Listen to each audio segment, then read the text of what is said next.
Buenas tardes, jóvenes. Continuando con nuestros temas correspondientes a la clase de hoy, vamos a tocar lo que es el examen físico regional. ¿Ok? Una parte más de la semiología que nos va a ayudar a interpretar ciertas características que puede presentar el paciente, pero haciendo un examen físico por regiones en nuestro paciente. Un examen físico regional puede empezar de una manera cefalocaudal, desde la cabeza, el cuello, el tórax, el abdomen, la columna vertebral y concluir en las extremidades. Entonces, cada segmento que vayamos a observar, que vayamos a palpar, que vayamos a percutir o a auscultar, entonces nos dará una característica correspondiente que puede estar ligada directamente o indirectamente con la enfermedad actual de nuestro paciente. ¿Ok? Entonces tengo que empezar de esta manera a hacer mi examen correspondiente. Nuestra cabeza va a tener proporciones y tamaño dentro de los parámetros morfológicos de la persona de un carácter entre comillas normal. Vamos a poder observar el cráneo, la cara, aspectos más importantes a tener en cuenta como son, por ejemplo, la posición y los movimientos de la cabeza, el tipo de cráneo, los cabellos, la implantación de los cabellos en la frente. Hay que tomar en cuenta forma, surcos, trofismo en la cara, las mejillas y el mentón, ver en los ojos el color, la pupila, el iris, las conjuntivas, la córnea. Además, si puede existir alguna alteración a nivel de la vista, como un estrabismo, por ejemplo, convergente o divergente, si existe algún tipo de exoftalmias o exaltasmos o enoftalmos. Además, las pestañas y las cejas, que cuando tienen características que están fuera de lo normal, todo lo que hemos mencionado antes, obviamente nos va a relacionar con una enfermedad característica con la cual presenta este signo el paciente. En la nariz también podemos notar un aspecto, forma y tamaño que van a ser importantes. Y en las orejas el pabellón y el conducto auditivo externo. Entonces va a haber características importantes, por ejemplo, cuando un paciente puede presentar, por ejemplo, microcefalia o hidrocefalia, que va a ser una cabecita más grande todavía, porque va a estar llena de líquido además, y va a tener relación con problemas del sistema nervioso central y todo eso. Además, tengo que observar simetría en ambas hemicaras, simetría en la forma y simetría en la motilidad, que le pido al paciente que abra los ojos, eleve las cejas, frunza la frente, arrugue la nariz, silbe, me muestre todos los dientes, no sé. Entonces, ciertas características que nos van a permitir ver que la movilidad de una hemicara en relación a la otra está dentro de parámetros normales o no está alterada. Además, la simetría que tiene que haber entre los lóbulos de la oreja, por ejemplo, en las cejas, y la inclinación de la cabeza no tiene que estar a ningún lado ni al otro, tiene que estar en posición neutra, ni también rotada. Entonces son cosas que tengo que aprender a observar poco a poco mientras vaya haciendo más exámenes, en este caso a nivel regional. ¿Ok? Los movimientos de los ojos también son muy importantes. Que me siga el paciente con la vista, algún estímulo que yo pueda mostrarle, y los ojitos se muevan simétricamente a ambos lados, hacia arriba y hacia abajo también. ¿Ok? Porque puede haber algún compromiso del nervio motor ocular externo que nos va a perjudicar en uno de los ojitos o en ambos tal vez, con una lesión que se pueda manifestar, donde no haya control en el movimiento simétrico de los ojos. La parte auditiva igual, se puede hacer un seguimiento con diferentes ruidos, empezando por la derecha y terminando en la izquierda. Entonces, van a ser diferentes parámetros que tengo que tomar, además de lo que ya hemos mencionado, que es el tamaño, que va a ser la forma, que va a ser la simetría, algún tipo de hundimiento, además de alguna zona que esté fuera de lo normal, por ejemplo, un malar hendido porque recibió un golpe la persona, entonces un hueso malar que puede perjudicar y puede tener un compromiso a nivel del sistema nervioso central. Entonces vamos a tener algunas cosas que tenemos que aprender a observar para poder relacionar directa o indirectamente con la enfermedad actual del paciente. Otro, ya bajando de la cabeza hacia el cuello, entonces vamos a ir observando también que es importante no solo evaluar la parte que es el balance articular, ¿no? O el movimiento o las amplitudes que tenga que tener el segmento cervical, sino también que hay otras zonas que son muy importantes por conocer, que tenemos que tomar en cuenta. Explorar su volumen, la forma, posición, motilidad, algún tipo de latido carotidio y si no existe tumoraciones en esa zona. Debemos explorar las regiones parótidas, submaxilares,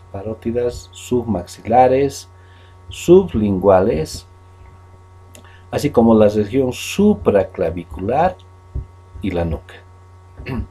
En el examen de la tiroides, a este nivel, vamos a observar su forma, tamaño, situación, movimientos, además de los órganos que transcurren por el cuello y que relacionan la cabeza con el tronco.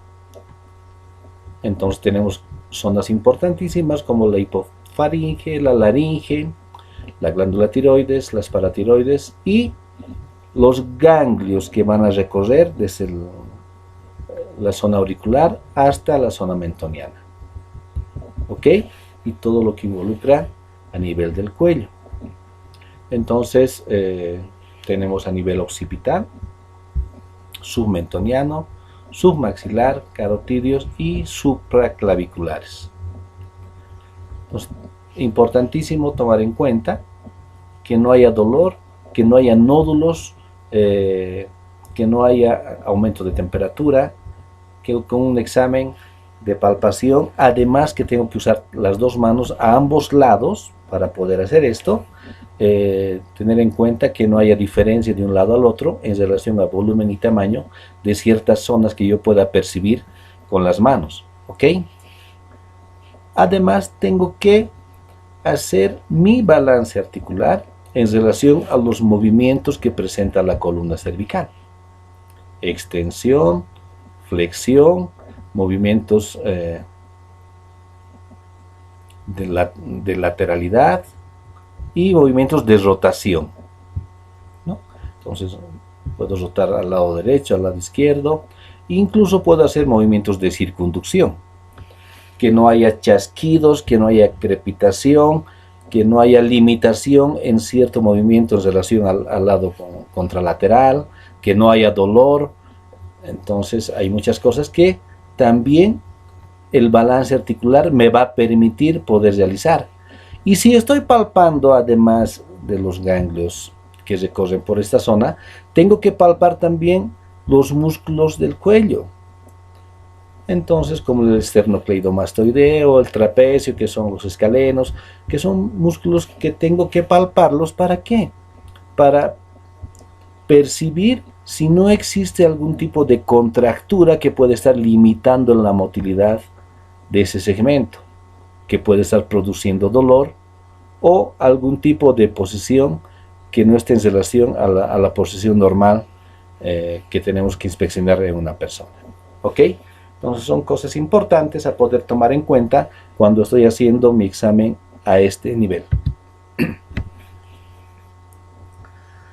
El tórax también tiene diferentes formas según el biotipo de las personas, y cuando hay presencia de algún tipo de enfermedad característica que va a tomar el tórax y lo va a deformar literalmente, entonces voy a poder nada más percibir cuando el paciente está desnudo, si es varón, en esta zona, o con un top, una mujercita, para poder hacer el examen correspondiente. Entonces, ¿qué tengo que observar? Alteraciones del tórax. ¿Qué tipo de tórax tiene esa persona? Si existe a nivel global del tórax una alteración, si es un tórax paralítico, cierto segmento que cuando respira la persona no se percibe, enfisematoso, cuando está como que muy inflada cierta zona, entre comillas ese término. Raquítico, cuando se observa toda la parilla costal básicamente muy perceptible a la vista. Infundiliforme, o alteraciones parciales del tórax como abovedamientos o depresiones de un hemitórax. Solo un hemitórax puede estar alterado, no todo el tórax, toda la caja torácica, por traumas, por golpes, por una enfermedad. Entonces, así como observamos la parilla costal y la forma del tórax, en un momento le tocará a un médico además explorar las mamas, ¿no? Y los diferentes tipos de presencia de algunas alteraciones a nivel de los senos mamarios en las mujercitas, que puedan presentar alguna alteración y tendrían que recibir un tratamiento urgente, ¿verdad? Tenemos que también dividir en cuadrantes: el superior externo, superior interno, inferior interno e inferior externo.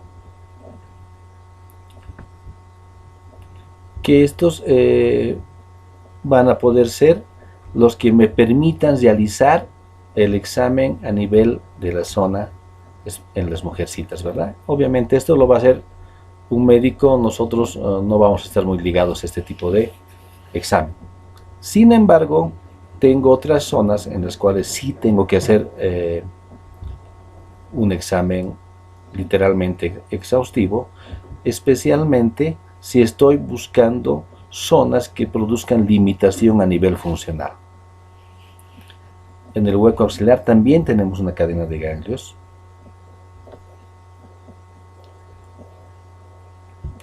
Tenemos zonas como la supraespinosa, que van a estar en relación muchas veces con el músculo supraespinoso, que van a limitar algún movimiento a nivel del hombro. Tenemos zonas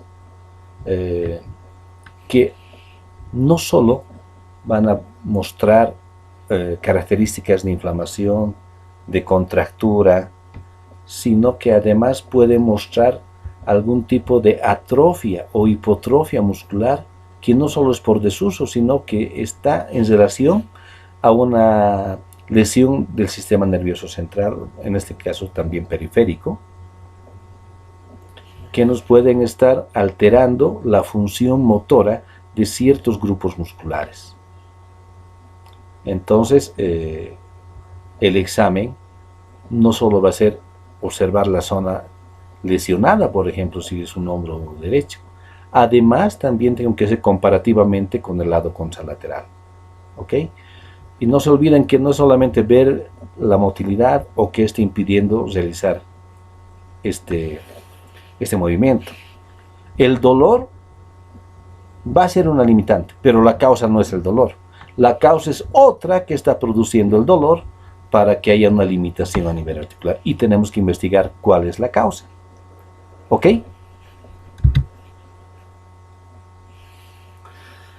Pasando ya a otra zona importante de estudio a nivel regional, el abdomen es una zona que tiene relación con diferentes órganos de la cavidad abdominal y va a estar dividida dependiendo de la forma del estudio clínico que haga el médico. Nosotros tenemos que conocer de manera general, por lo menos, en qué se relaciona y cómo se divide la región abdominal, ¿ok? Como en todos nuestros exámenes, primero vemos, después palpamos, podemos auscultar y percutir también, ¿de acuerdo?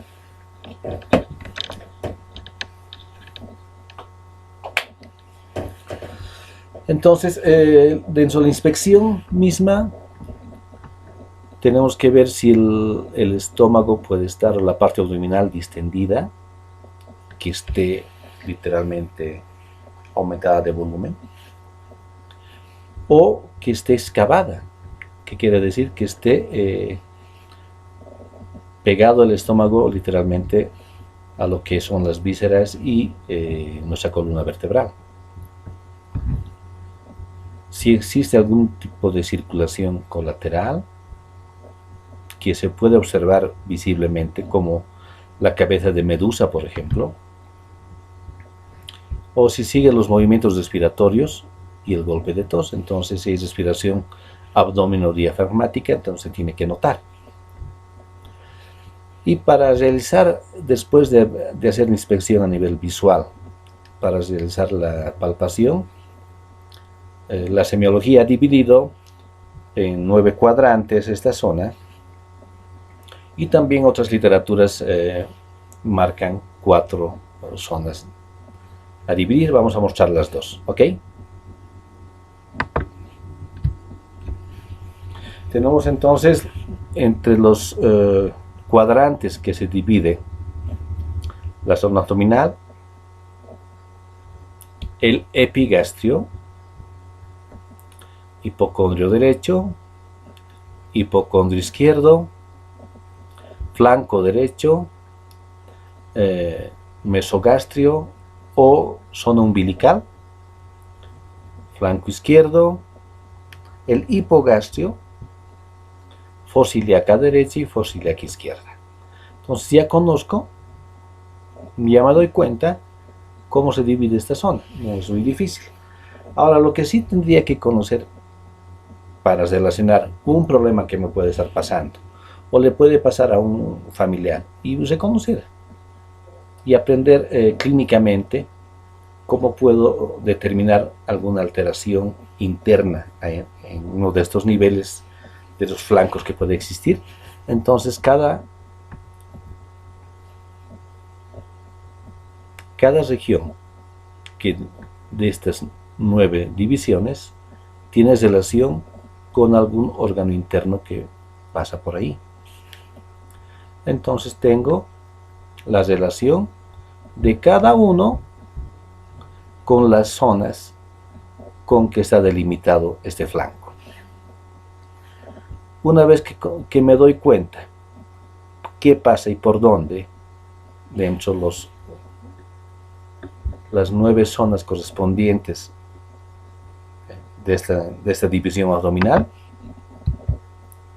puedo también ahora discernir o ver si existe algún tipo de alteración que presenta una persona, por ejemplo, con un dolor agudo que empieza y refiere que no sabe de por qué le ha empezado esta molestia, ¿no? Entonces, a nivel que llaman normalmente la gente la boca del estómago, en la zona del epigastrio, entonces está relacionado, por ejemplo, a una úlcera estomacal, por el ardor que siente la persona, la molestia que siente, una indigestión también puede empezar a ese nivel, ¿no? Causando malestar en esta zona. Entonces vamos a aprender a relacionar en el flanco derecho, por ejemplo, algún tipo de problemas que puedan presentarse, flanco izquierdo, la zona umbilical, el hipogastrio, la fosa ilíaca derecha, la fosa ilíaca izquierda. Entonces, de pronto, con cada alteración que me pueda pasar a mí mismo, y voy percibiendo la zona y tocando y digo, wow, estoy en el en el flanco, en la fosa ilíaca izquierda. Entonces, quizá tenga algún tipo de relación con lo que conozco, ¿no? Y entonces poder incluso ayudar al médico y cuando tengo la consulta, qué hacer y referir que tengo en esta zona específicamente algún tipo de problema o en la zona que se les presenta. Ok, entonces es muy bueno conocer esto porque con el tiempo y qué sé yo, la emergencia del momento, que no existe una zona cerca de poder acudir a un médico porque me encuentro en una zona muy alejada, por lo menos tratar de tener una idea de qué puede estar pasando, para que cuando llegue al centro médico tengamos los datos y podamos referir que nuestro paciente además tiene este tipo de problema. Y obviamente la ayuda y el tratamiento sean más rápido y adecuadamente. ¿Ok? Entonces tenemos también que conocer este tipo de alteraciones. Y hay otra forma también de dividir nuestro abdomen, que va a ser en cuadrante superior derecho, superior izquierdo y inferior izquierdo, que igual van a estar en relación con algunas zonas que pueden presentar también algún tipo de alteración a nivel de los órganos internos. ¿Ok? Entonces, este cuadrito nos sirve como un diagnóstico diferencial para hacerlo clínicamente cuando el paciente refiere a algún tipo de problema en uno de estos cuadrantes. ¿Ok?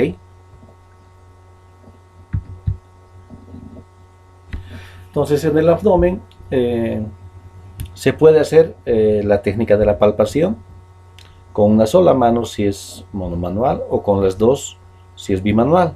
Y siempre se empieza de manera superficial y se hace después más profunda. Para conocer y seguir, por ejemplo, el trayecto del intestino delgado y grueso, puedo aprender a hacer esto, pero además voy a aprender ciertas técnicas y ustedes las van a aprender a hacer, por ejemplo, la maniobra de Credé, que me va a permitir hacer que este paciente pueda evacuar o defecar con un problema de estreñimiento crónico, pueda evacuar la vejiga, o puedo aprender esta maniobra para ayudar en un parto normal. Entonces esa maniobra me sirve para poder hacer esas tres cosas. Entonces tengo que aprender a hacerla, seguro que en técnicas manuales, en otra materia van a poder hacerla.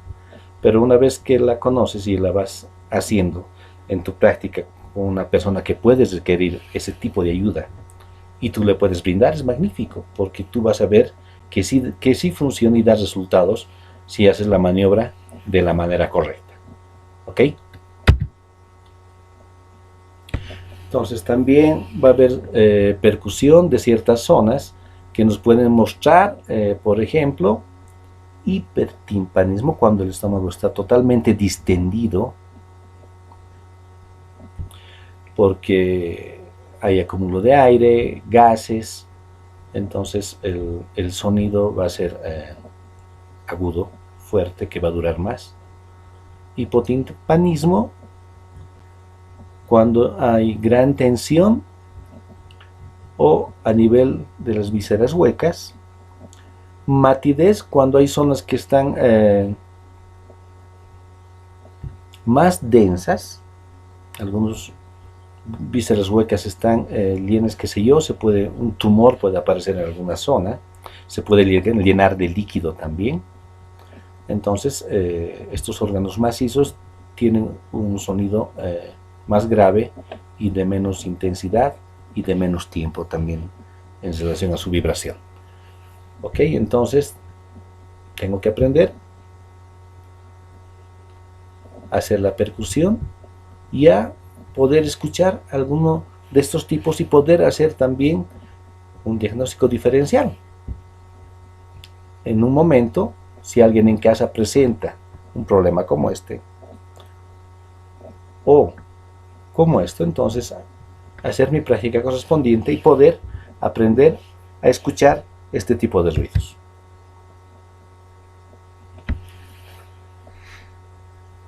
En la columna vertebral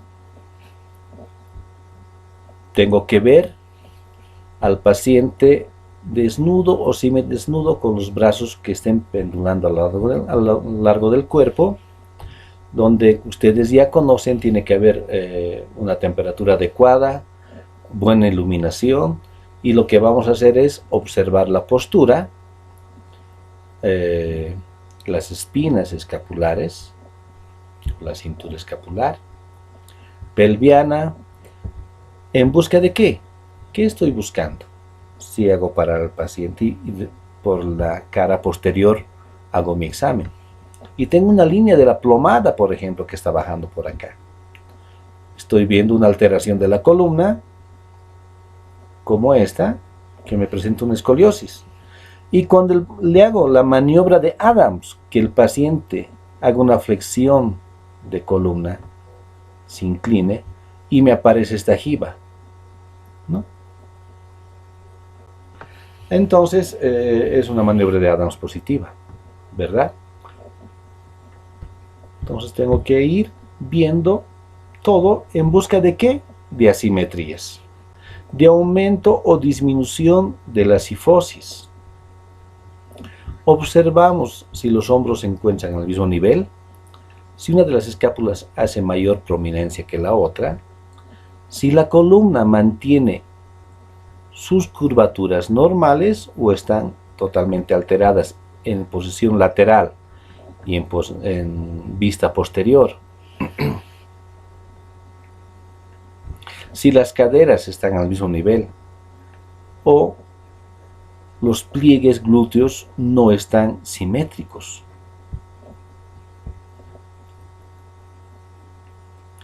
Entonces, así, si hemos visto de manera, de una vista posterior, también de una vista lateral, podemos observar las curvaturas que presenta la columna normales o, como en este caso, una hipercifosis, ¿verdad? Donde haya una concavidad superior cervical, convexidad dorsal y una concavidad lumbar. Entonces, si eso está alterado, obviamente eso referiré en mi informe. Y en mi historia clínica anotaré cómo he percibido o he visto a la persona. Puedo palpar, tomando entre los dedos índice y pulgar, las pequeñas eminencias óseas que se encuentran a lo largo del mismo, o las apófisis espinosas de la columna. E imprimiendo movimientos laterales observamos si hay algún tipo de dolor. Podemos comprimir algunos de los puntos. ¿Para qué? Comprobando si hay o no hay dolor, viendo la emergencia de cada raíz nerviosa, ¿no? Por dónde van emergiendo cada raíz. Entonces cada 2 o 3 centímetros hago este seguimiento para ver dónde está el punto de mayor dolor o de mayor molestia en la persona. Estoy buscando puntos gatillo, ¿verdad?, que van a disparar el dolor. Una vez que he hecho esto, entonces puedo además hacer la palpación de los músculos paravertebrales, comprobando el grado de espasticidad, de contractura o de zonas que están totalmente lábiles por el dolor, por el desuso, porque he usado mucho tiempo un corsé, entonces que están hipotróficas además. ¿Ok? Me va a permitir todo lo que he mencionado hacer un examen también de la columna vertebral. La región glútea también es importante porque puede el paciente claudicar en la marcha, estar con un dolor que aparentemente es de su cadera, que hacemos la evaluación postural, está alterada su postura, pero no detectamos ninguna alteración a nivel postural, que no hay signos de artrosis porque la persona es muy joven, es deportista, y de pronto tenemos un montón de ideas, y cuando vemos la parte glúteo le preguntamos a la persona si le han colocado una inyección recientemente, me dicen sí, y desde esa vez me duele recién, y vemos que se ha formado un absceso increíble porque la inyección no ha sido bien colocada. Entonces, por eso es importante esta zona, que nos puede ayudar a sacarnos idea de que hay la alteración en otro lugar cuando el paciente no puede hacer su deambulación o su marcha normal por dolor. ¿Ok?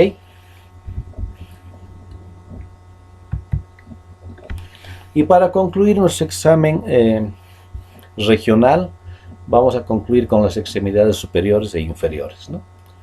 En relación a, a los miembros superiores, brazos, antebrazos, debemos explorar su forma, su posición, el trofismo o la nutrición muscular y el aspecto óseo, ¿no? De ambos lados, comparativamente, para que veamos si existe asimetría en volumen, en longitud, en trofismo en relación al otro miembro.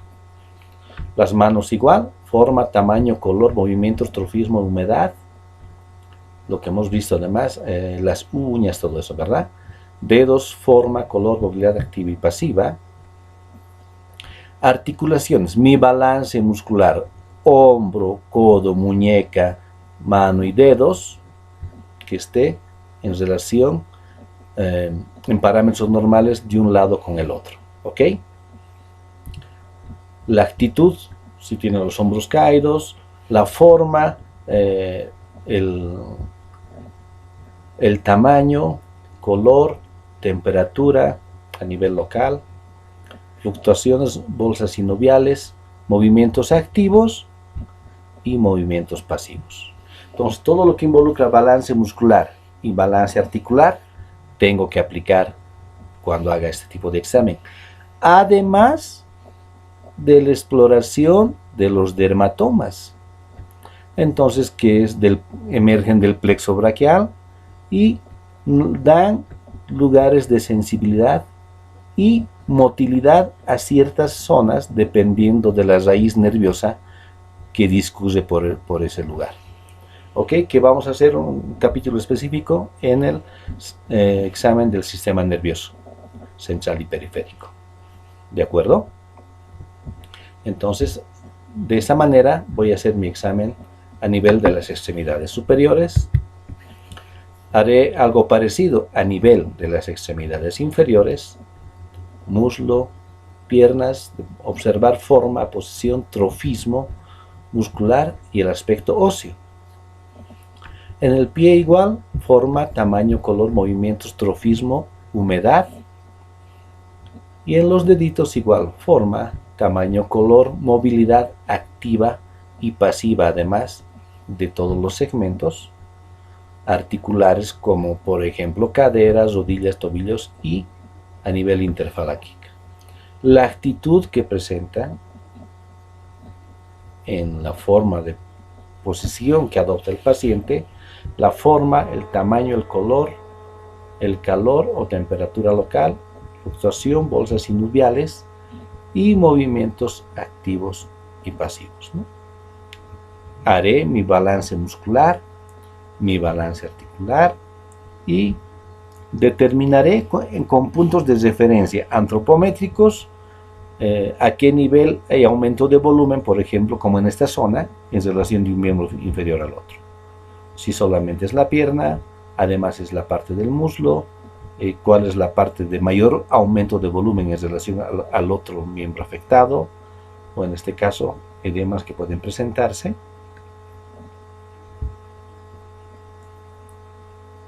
Con signos característicos de retención de líquidos y poder hacer mi informe correspondiente de todo esto.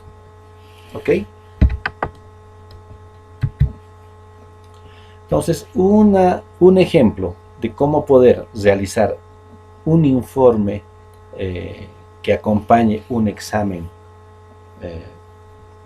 físico regional de un paciente puede ser de esta manera, ¿no? Cabeza, cráneo y cara sin alteraciones, ¿no?